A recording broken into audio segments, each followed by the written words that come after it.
Hi everyone! In today's tutorial we are going to create step by step an entirely out of EVA foam puppet's mask from the video game Five Nights at Freddy's. In my case I'll use it as decoration, but you can also make it for a cosplay, especially during Halloween. Let's move on to the tutorial, which I hope you enjoy, find it easy enough, and I wish you the best of luck if you give it a try. Let's do it!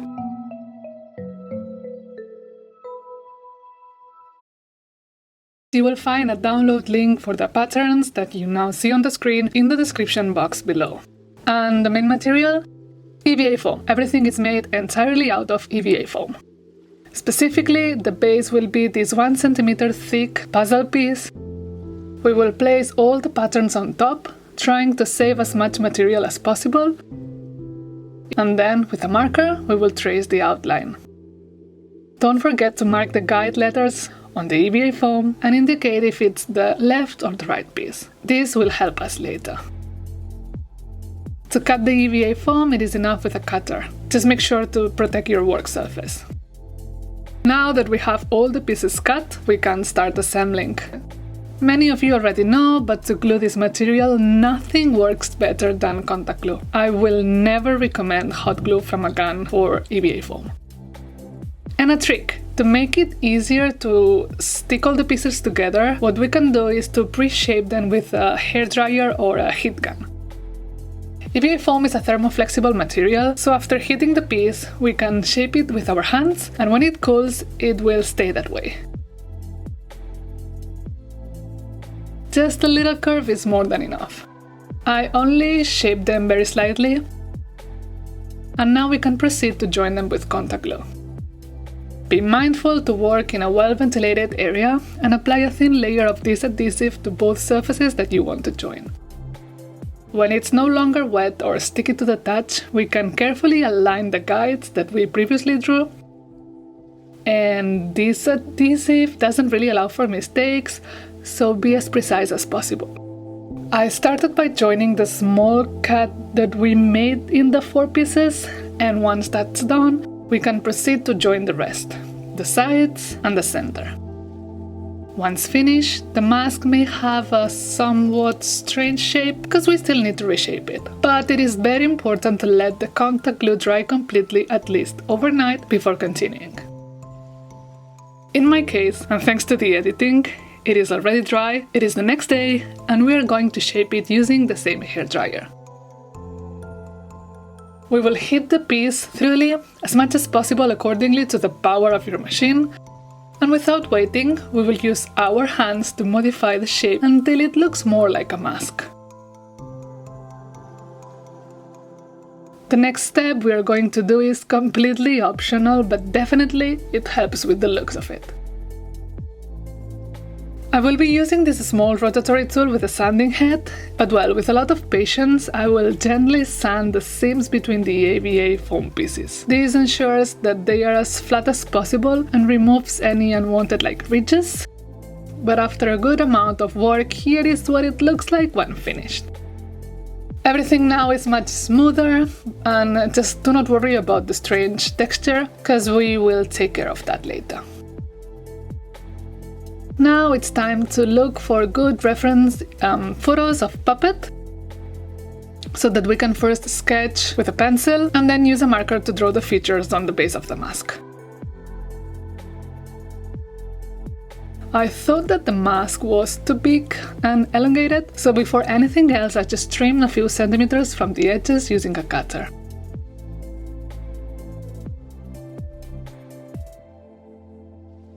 The style and appearance of the character will depend somewhat on our personal skills, but just try to enjoy the process and try not to compare your work with other people. Once I was satisfied with the result, I used the same cutter to remove the eyes and the mouth, and the hairdryer again to reshape it, specifically the mouth area, which seems to taper towards the chin. For the mask volumes, I will use funigami or air drying modeling clay.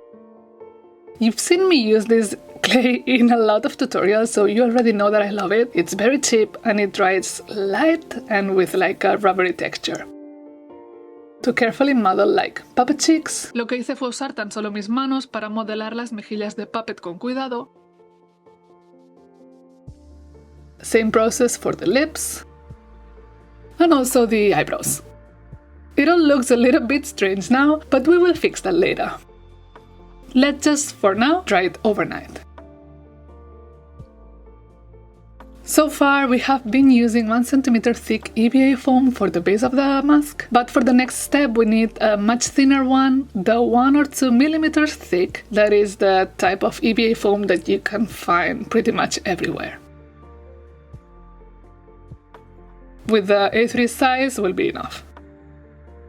The idea is to cover the entire mask, hiding the seams and unifying the volumes made with the modeling clay.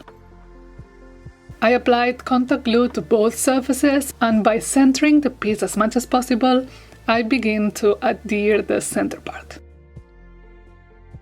What you'll see now is a time-lapse of the process, which is simple but tedious. We apply heat with a hairdryer again to slightly deform the EVA foam against the desired part of the mask, and we glue small sections with contact cement. We can stretch the EVA foam to ensure that it is as smooth as possible while doing so, ya que no deberían aparecer arrugas si lo hacemos bien. And of course, we can trim around what we are gluing to make it easier. At some point, it will be impossible to continue without creating like a really big wrinkle, so I decided to cut, place a patch, and later hide it with a little bit of texture.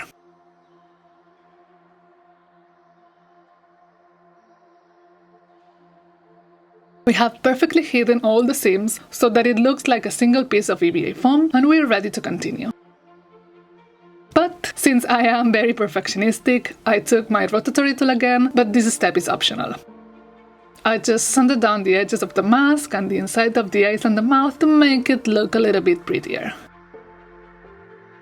Ahora, con la máscara lisa, los bordes cortados y lijados, nos encontraremos de nuevo con un lienzo en blanco donde nuestras líneas guías han desaparecido. Para ello debemos repetir el mismo proceso una vez más, tomando las imágenes de referencia que usamos al principio para trazar de nuevo sobre el foamy el dibujo de los detalles que queremos integrar en Puppet. Lo podéis marcar en lápiz y dejarlo así para pintar por encima, pero ya sabéis que a mí siempre me gusta darle un poco más. Now, this step is optional, but one of the best purchases I made as a cosmaker is a pyrography tool. I will use in a well-ventilated area and with the appropriate equipment the tip of the pyrography tool to add texture where we need to place the details. But I always like to give it this extra touch, and I think that it looks great. Finally, we have finished the mask, and now comes the fun part, which is painting. But before painting, we need to prime. You know that I always offer you the same options. Vinyl latex, in this case it's not super necessary because this piece doesn't need to be very flexible, or white glue.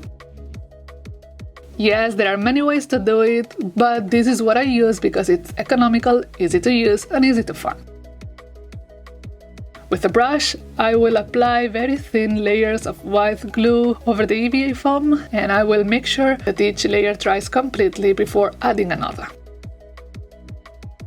In total, I applied 3 layers, and I was okay with it.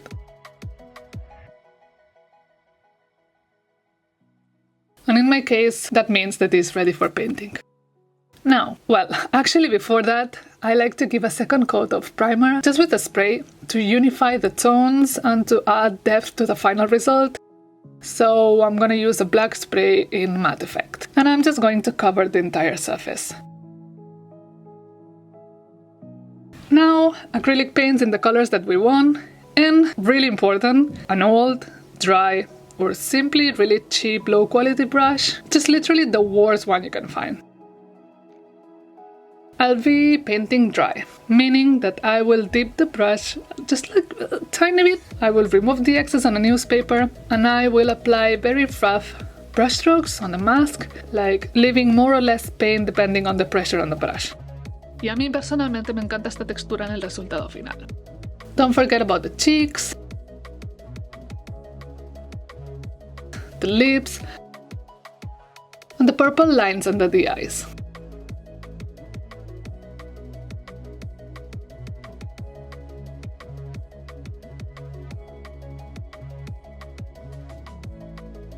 Finally, for the mouth and eye area that must ensure like a good airflow and visibility, I use a very thin acrylic type fabric, which is also quite transparent. I cut it aside with scissors and I glue it down to the back of the mask using hot glue this time. And voila! Just a few final touches with black paint, and that's it. That's all.